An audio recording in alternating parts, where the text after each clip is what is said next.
this mode, that is the online engagement.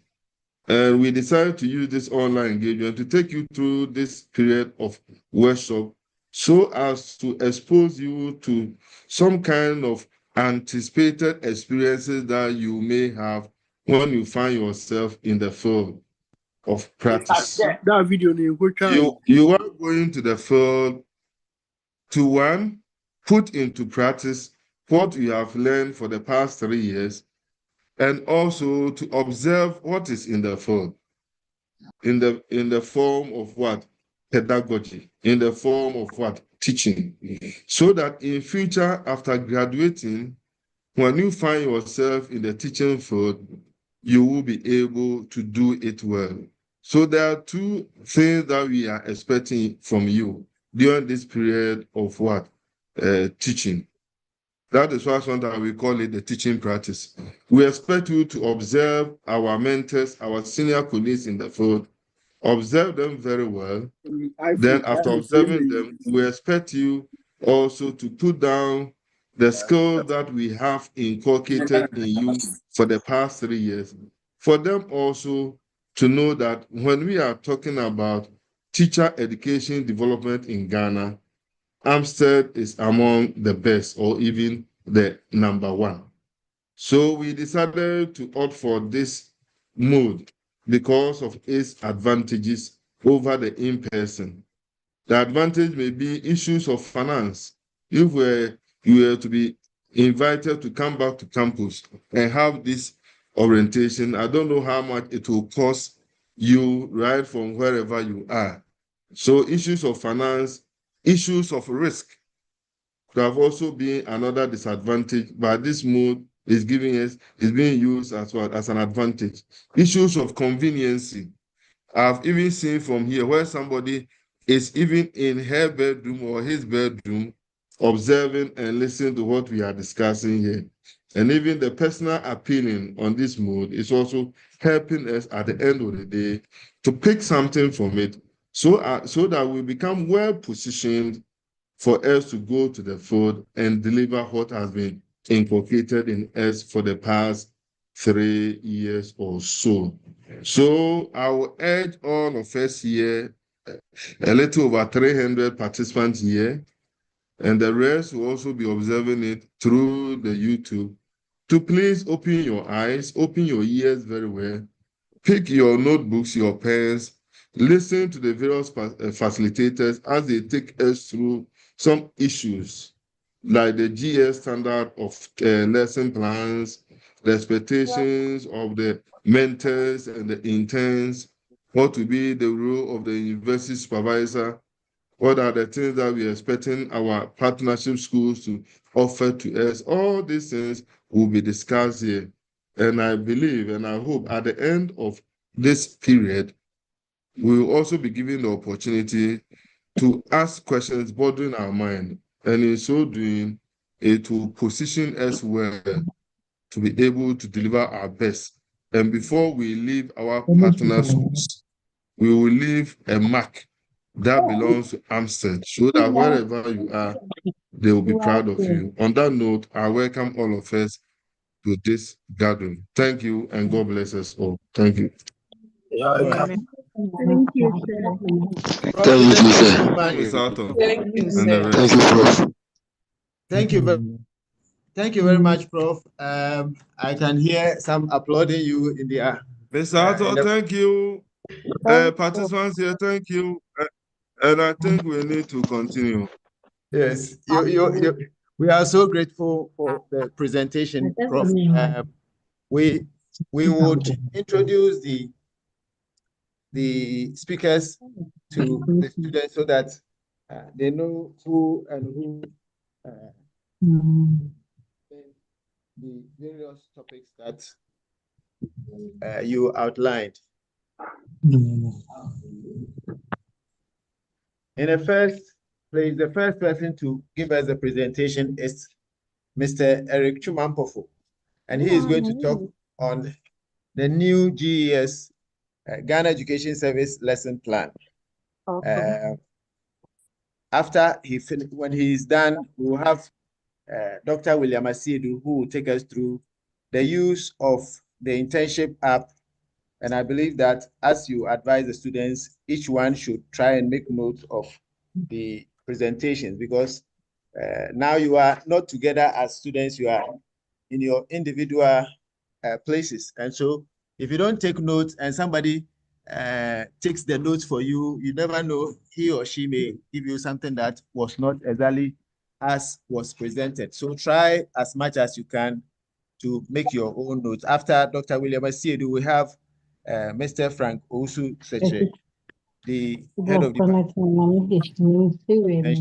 to talk about the roles and responsibilities of intern. And then we will go to Dr. Koto Asari, who is also the head of department for STS and internship unit. He is going to talk about the internship related challenges and how to cope with them. And this point, you have to really be serious with that, because definitely you may have some challenges, and based on how well you listen to this presentation, be able to deal with the challenges that you will find. Finally, Mr. Philip Watson, the head of department for the Center for Outreach and Distance Learning, would talk about internship and preparation for a teaching portfolio after your internship program. So without spending more time, we would invite Mr. Eric Chumampofo to give us the presentation on the new GES lesson plan. Mr. Chumampofo. Thank you, Mr. Atto. I'm here. I can hear you loud and clear. Thank you so much, sir. I'm very grateful for this opportunity.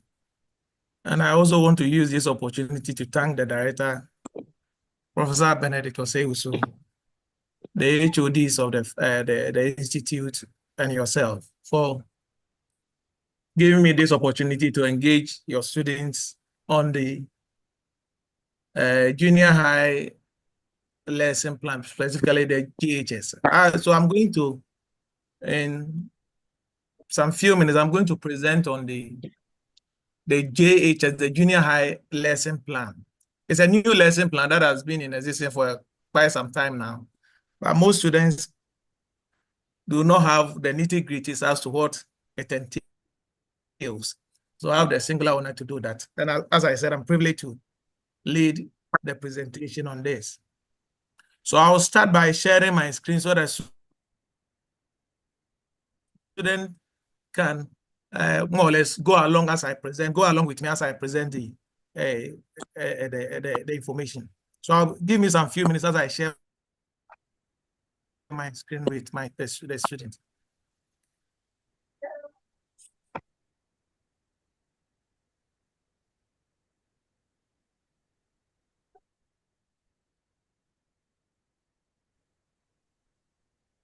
College student, please, can you see the screen? Yes, sir. Yes, sir. Yes, sir. Yes, We can see. We can see. yes, sir. We can see. Yes, no. Yes, sir, we can see. Yes. Yes, sir, we can see. Yes, sir. We can see. And learning or teaching skills, as far as Ghana is concerned, Amstead is number one. And we are not saying it for saying sake. It's internationally and nationally acclaimed award that we have.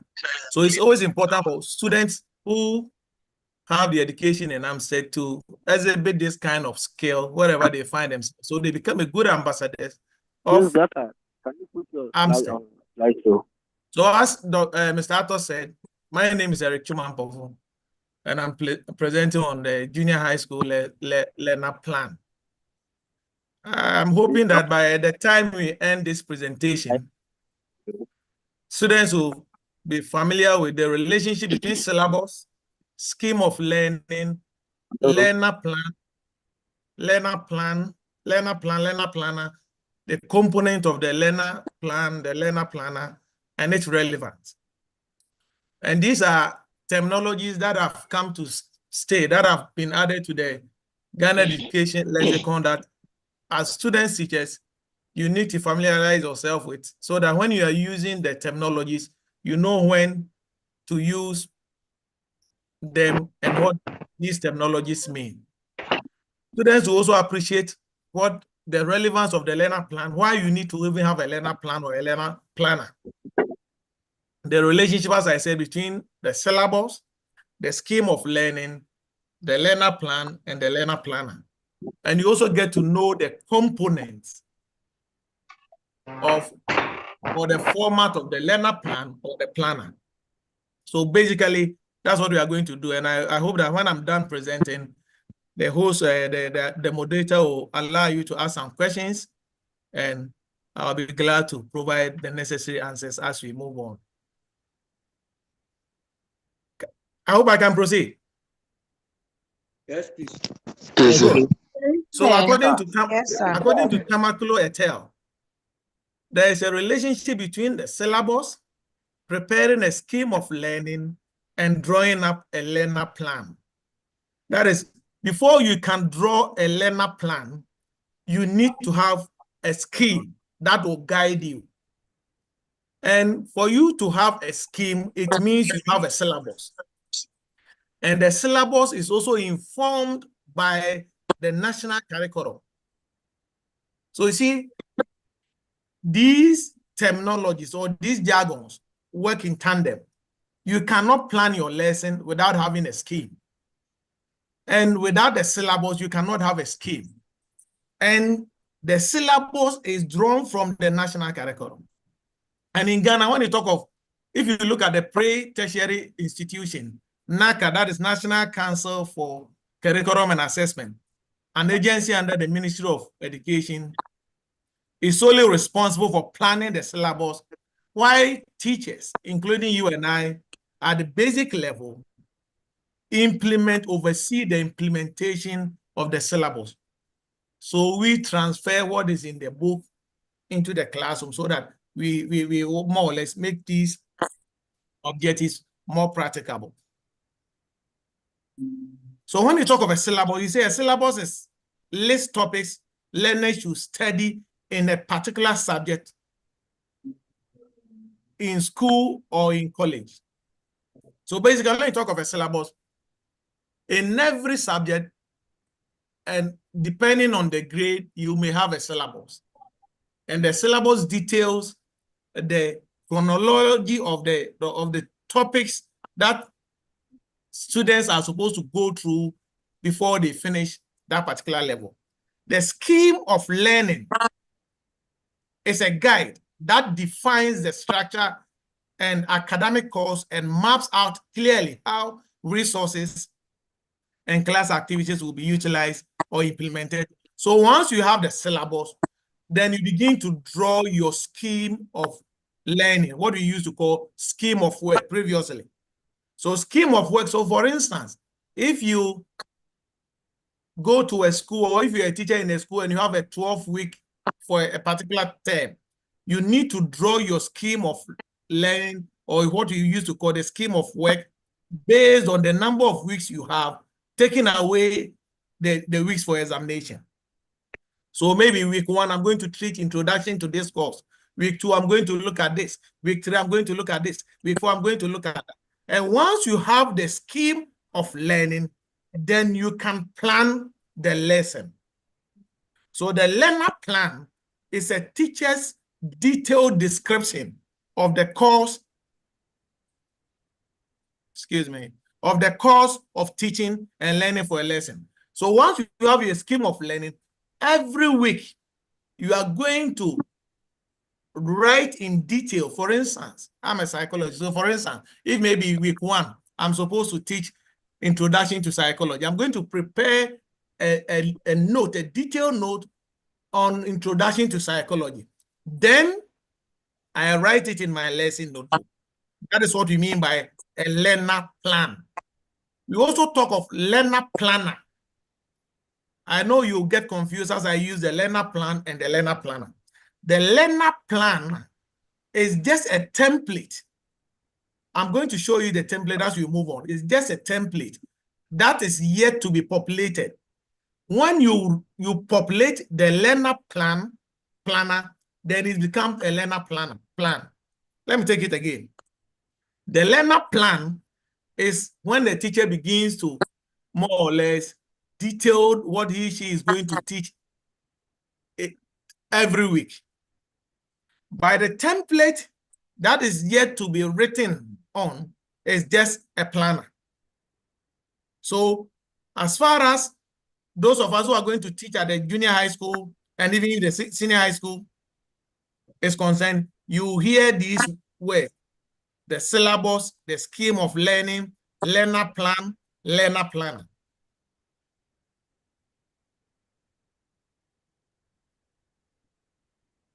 Why is it important for us as student teachers to even think of preparing a learner plan?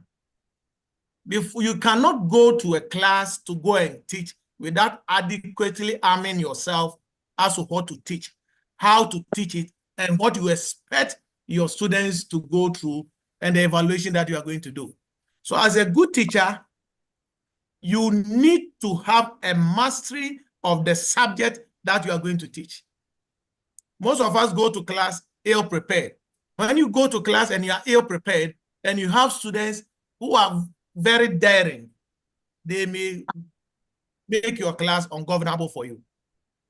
And I always say this when I teach students, that as a teacher, if you do not take care of your students in your classroom, your students will take care of you in your own classroom, and you'll not be very comfortable going to that classroom. So one necessary condition for us as student teachers to prepare a learner plan is that it helps us to have a mastery of whatever we are going to teach. Because as you write the notes, you read over the note, you make your own research, and you prepare yourself very well. It's a good revision that as you also prepare the learner plan, you revise what you already know. As a teacher, it makes you to also consult the scheme of learning, because you cannot prepare the learner plan without making reference to the scheme of learning. As I said initially, the scheme of learning details the week in, week out topics that we are going to treat. Hello?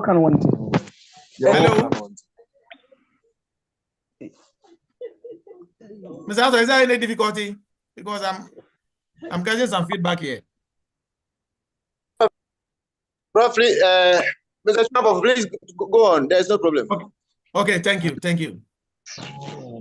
As you also prepare the learner plan, attention should be given to the choice and the channel of communication. Each level that you teach requires the use of certain diction or certain language. You need to have in mind the learners that you are going to interact with. So the choice and the mode of communication to be taken into account anytime you are preparing your lesson plan. And the availability of adequate, relevant, quality teaching resources to enhance the teaching and learning process. Anytime you teach, you also need to think about how you can make your lesson more practical. And you can make your lesson more practical by bringing in relevant TLMs, teaching and learning resources, that students will interact with and more or less go a long way to enhance your teaching delivery. So these are some key points that as students, teachers, we need to know, and why we need to prepare lesson plan. You don't go to the school of practice and think that, no, it's not necessary. The teachers there are not preparing, so we don't need to prepare. One thing that you need to know is that once you take time to prepare your learner plan, it helps you to revise. It gives you an upper hand of the subject that you are going to teach, and you'll be well positioned to handle every difficult situation that you may find out or you may come across as you deliver your lesson. So this is the sample learner planner. This is just the template. So this is a weekly learner planner. And if I can quickly take you through, we have the week ending. Okay. Is it okay? I think it's okay now.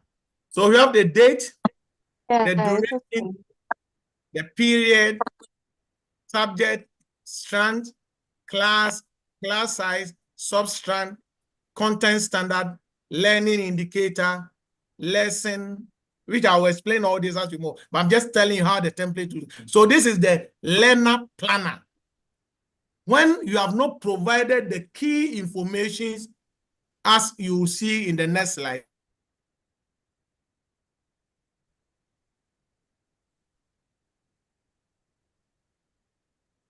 it becomes, yeah, this is for and junior high. Then you have the performance indicator, core competence, teaching and learning resources, key words that you may identify in the strand or the substrand that you teach, the references. Then you have the phases. So as I said, this is a weekly planner. So you have the day that is Monday, Tuesday, Wednesday, Thursday, Friday. There you go to class, you populate it. Then you have the phases. Phase 1, which is called the starter. That's when you prepare the learner's brain for the day's activity. And under that, you have what learners do and what the teacher also does, alongside the resources that you are going to use to make sure that whatever you are doing there becomes very meaningful. Then you have the phase 2, which is the main, where you are going to deliver the day's business, or what you expect your learners to know. That is the new learning, including assessment. Here to what the learners are supposed to do, what you, the teacher, is also supposed to do, and the resources that will help you achieve that goal. Then the final phase is the phase 3, which is called the plenary or the reflection phase. And here to have what the learner or the learners do and what the teacher does. So this is the excuse me. Hello, Mr. Mampofo. Yes. Hello, sir. Just a bit of information for those who are struggling to join the Zoom. The YouTube line is now active, so they can join using the YouTube link, please. Okay. Yeah, who are not able to join the Zoom, kindly join us through the Zoom, the YouTube link. Thank you very much. Mr. Chumapofo, please, you can continue. Thank you, Mr. Atom. Thank you. So that's for your information. Those who are finding it difficult to join via the Zoom can hook on to the YouTube link. So this is the planner. Then you move on to the learner plan. As I told you initially, when you populate the planner, it becomes a plan. Previously, we were calling it lesson plan, but you say learner plan or learner planner. The template we looked at before this is called learner planner. This one is learner plan.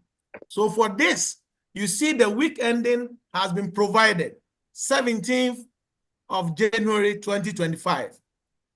That is the week ending. That is, and well, let me speak to this briefly. The week ending is always taking the day for the weekend. The date for the week ending is the last day of the week. So if you start on Monday, the week ending will be the Friday's date.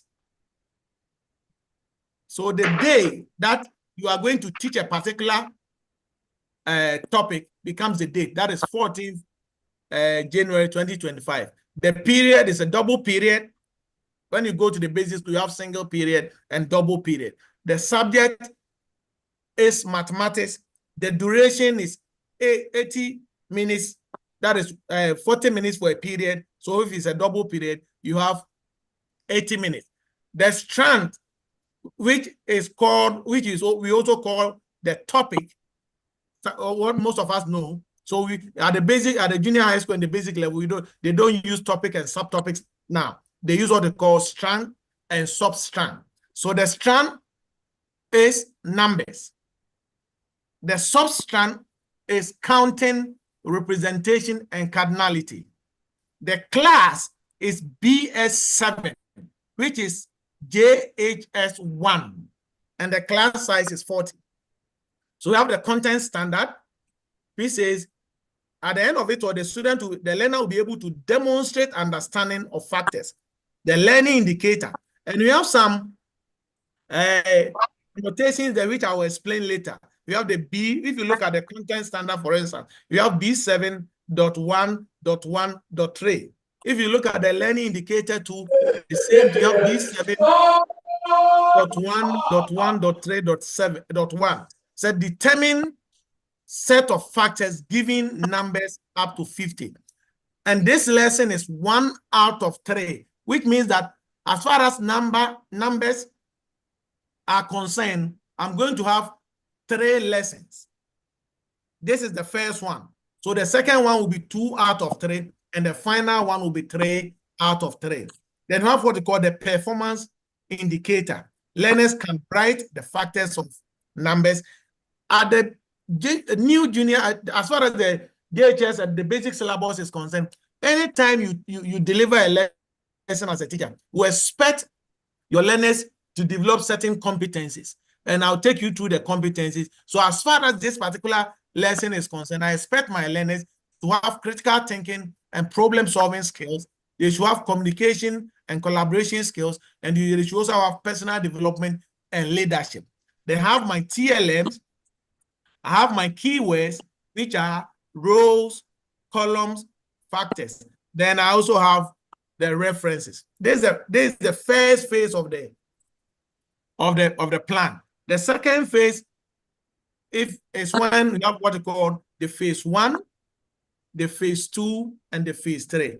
So if you look at this, you realize that Monday I didn't write anything there, because the day that I had a class was 14th January 2025, and 14th January 2025 is Tuesday.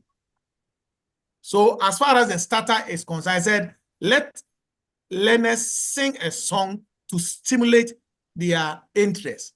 And if you go to the basics, I'm not good in singing, but you say counting 1, whatever you are going to do as a teacher to ignite or wipe out the interest in your learners so that the mind becomes ready and receptive to whatever you are going to teach. You need to do that. And mind you, whatever activity that you are going to let them do at this phase, you have a linkage with what you are going to teach them, so that even in some instances, after taking them through these activities, you can even ask them, based on what you have done, what do you think will be, or what do you think is the topic or is the soft strand that we are going to look at today? That is it, because you have more or less activated their brain. You have wiped their interest to some extent that they become a bit, they may have an idea as to what you expect them to do. Then you come to the phase 2, which is the main business. So the topic here is numbers. How are you going to, and the subtopic is what? Let me quickly get there so that the subtopic is, that is the substrand is what? Counting, representation, and cardinality. That is the focus as far as this lesson is concerned. The broad topic or the strand is numbers. But today, we are looking at counting, representation, and cardinality. So when you come to the phase 2, you are going to engage your learners in series of activities that will help them understand the strand or the substrand that we want them to understand. So, for instance, if you look at it, learners may make formation of set of rectangular objects from a given quantity. For example, with 12 straws, learners make groupings such as, then you move on. So you take them through series of activities, then you also have an assessment here. Then when you move on to the phase 3, that is when you begin to find out whether what you made them went through in the phase 2, they have had understanding of it. So you begin to ask questions, and you also sharpen the gray areas that they may not have understood there. Then you can also give them more exercises to do if they need be. So this is the plan. Then we move on. The question is, I told you that if you look at when I was taking you through the the preliminary phase of the plan. I said you have the BS7.1.1.3. What do these things mean? Because if you go to the basic school, the junior high schools, they use this anytime they prepare the lesson plan. And that's what I'm going to take you through. So if you look at the BS, the B7 stands for the class. That is, as I said, junior high 1. If it's B8, it means basic 8. If it's B9, it means basic 9. If it's B6, it means basic 6. If it's B1, it means basic 1. It moves on like that. Then the first one, as you saw here, means that as far as numbers is concerned, the first topic as far as mathematics is concerned. So 1 means the first strand. And under the strand numbers, you may have a number of substrands. But under the strand numbers, the first substrand is called counting, representation, and cardinal. That is why we have another one there. If we were treating a second substrand under numbers, it will be B7.1.2. But because the first substrand under numbers is counting, representation, and cardinality, which we are treating for today, then you have another .1. Then when you move on to the next one, which is the content standard, and these content standard learning indicators are found in the syllabus. So if you pick the mathematics syllabus for junior high, you may have all this information there. You don't need to struggle to have them. So the content standard, as far as this substrand is concerned, is the third one. And the learning indicator is the first one. And as I said, all this information are in the syllabus, whatever syllabus that you are going to. If you are teaching mathematics and you have the JHS mathematics syllabus, you have all this information there. If you are teaching English, whatever subject that you are teaching, as far as the in the junior high level, you have all this information. And your duty is just to write that standard, that learning indicator, as you have in the syllabus in your lesson plan. Then you are good to go. Let's look at what these terminologies mean. The strand, we have talked about that. The substrand, you have talked about. What is a content standard? It refers to the predetermined level of knowledge, skill, and or attitude that a learner attains by a set stage of education. So the content standard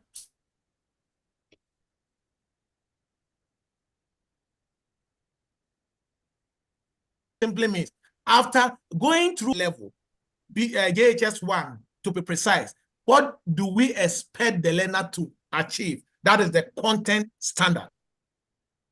And before you can get to the content standard, the global objective, you need to have a milestone at every step. What do you expect the learner to be able to do? That is what we mean by the learning indicator. So if you look at, let me say, mathematics for JHS 1, there are a number of topics. We expect that after the learner or the learners have gone through all these topics, they should be able to do A, B, C. But before they go through all these topics, they have a series of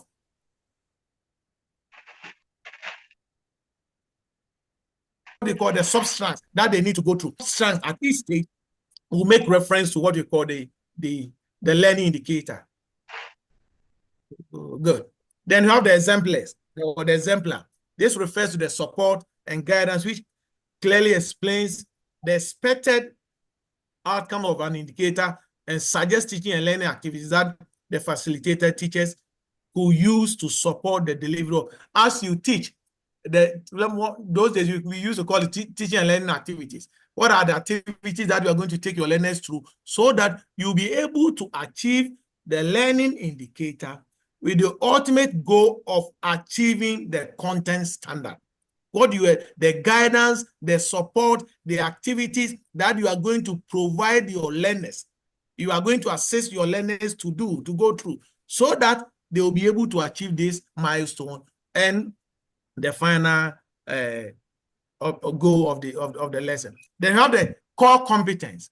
As I told you, as far as the junior high, the basic curriculum is concerned, there are certain competencies we expect the learners to achieve after you have delivered every lesson.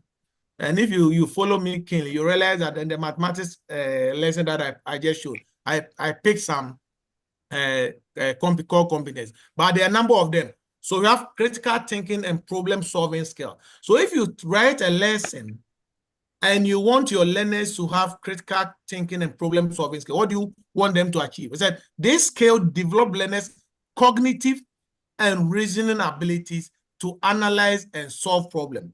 So you just then pick the core competencies and dump them there. You need to understand each core competence, what it means, and how you intend to let your learners have that. So if you say that at the end of the lesson, I expect my learners to have creativity and innovation, what are you saying? Then it means that you are helping your learners to promote entrepreneurial skills in learners through the ability to think of new ways of solving problems, developing technologies, and to addressing problems at hand. That's when you are talking about creativity and innovation. When you want to say that, oh, I want my learners to have what you call communication and collaboration, then you say that you want your learners, or you want to promote in your learners the skill to use languages, symbols, and tests to engage information about themselves and their life experiences. If you are talking about developing cultural identity and global citizenship, then it means that you are helping your learners to put the country or to become so patriotic and be forthright in terms of dealing with citizens or being very active citizens in this country. Then personal development and leadership skills. Here, you are helping your learners to be self-aware and build their self-esteem, helping them to know who they are, get to know where they are strong, where they are weak, and what they aspire to become in future. Then digital literacy skills. Here, you're helping your learners to discover, acquire, and communicate through the use of ICT. So these are the core competencies that are found in the new junior high curriculum, and anytime you are preparing the lesson plan, you need to pick some of these things. And as I say, you just don't need to pick them anyhow. You need to look at what you are the sub-standard you are dealing with, and which of them, I mean, what among these core competencies, which of them do you think will better fit or help the learners learn? Then you do that. Then you talk about the phase, which I've already explained. That's the last slide. So we have the phase one, that is preparing the brain for learning. A starter should stimulate curiosity, open-mindedness, and prepare the brain for learning. This can be random or linked to the content standard. For example, random mental activities, whatever you want, you need to do just to prepare the learners, make them so alert so that they can consume what you are here to present, you are about to present to them. Then the phase two, activities to explore new learning content for a day, including at least 10 minutes where learners do problem or exercise along or collaboratively in their exercise book, and the teacher move around to monitor and check work. Please, and that is one. Then you have the last one, which is the phase three, where you will reflect, recap on, and consolidate the learning that has happened in the day's lesson. In the previous regime, on the previous level, we will say that evaluation. So basically, that's what the new lesson plan for junior or for basic school entails. And that is what we need to understand and do as we go out there to deliver. Thank you. I'm done for now. Maybe is that, or if you can take over, and maybe if there are some questions, I'll... Thank you. Thank you, sir. Thank you. Thank you, sir. Thank you, sir. Thank you, sir. Thank you. Thank you. Thank you, sir. May God bless you.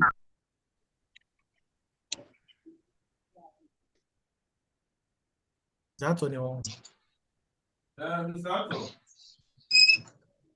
Mr. Ato, please take over and let's continue. Thank you, sir. Thank you very much. I think we are getting some feedback from our systems. Forgive us. Yeah, we will now open the floor for some questions, about 3 questions. In fact, the rest of the questions we'll give you a WhatsApp link so that you can send them after presentation so that we can close early. If you have a question, please raise your hand on a platform so that we can see you and then. Okay, no question. If there's no question, we'll move on to the next presentation. Hello. Yeah, please go ahead. What's your name? My name is Joshua Asmani. All right, Mr. Asmani, please go ahead with your question. Okay. Thank you very much, facilitator. Concerning the new lesson plan or lesson planner, the old one, before a teacher can start a lesson, or something relevant previous knowledge, meaning what the people know. So you build upon that the people know to start your lesson. So I want to ask the facilitator, how would we do that in the new lesson plan? And then my second question is that sometimes the syllabus, some of the learning objectives, as a teacher, you will see that your learners cannot achieve. How are you going to adjust to those learning objectives for you to be able to teach your people to understand? Thank you. Welcome. Please, I hope you got the questions. Yes, I got the first one. The second one, I wasn't a bit clear. Said I wasn't a bit clear. And the second one, he was talking objectives. I thought they said the learning objectives, you are not able to do what achieve. So what do you? I want him to be a bit specific so that I can speak to. Maybe as a teacher, you have seen that the learning objectives in the syllabus are achieved by your class based on certain criteria. So as a teacher, how are you going to adjust? You see, Baba, let me chip in something. Hello, Mr. Ato. Hello. Hello, Prof. Hello. Prof, please, I can hear you. Yeah, participants here and colleagues here. I think this is not the first time that you have been taking through issues of lesson plan, learner plan, and the rest. This workshop or this engagement is to once again help you to quickly remind yourself of what you are going to do. So don't let us go back and ask questions as if this is the first time that we have been taken through how to write lesson plans or learner plan or the planner, because our colleague lecturers have already taken you through all these things. But before you embark on the internship program, we want to use this medium or mode to once again refresh your minds about the do's and don'ts, and if because it's a new thing too, which I know during your second semester, all of you were looking through, and even on your own campus teaching practices, you were given some books were even showed to you, or you pick some books that has this template. So let's ask questions that are more demanding, or questions that we don't, we still have challenges. Then we move on. Okay. Thank you. Thank you so much. Okay, doctor. Yeah. Thank you very much. The questions are too much.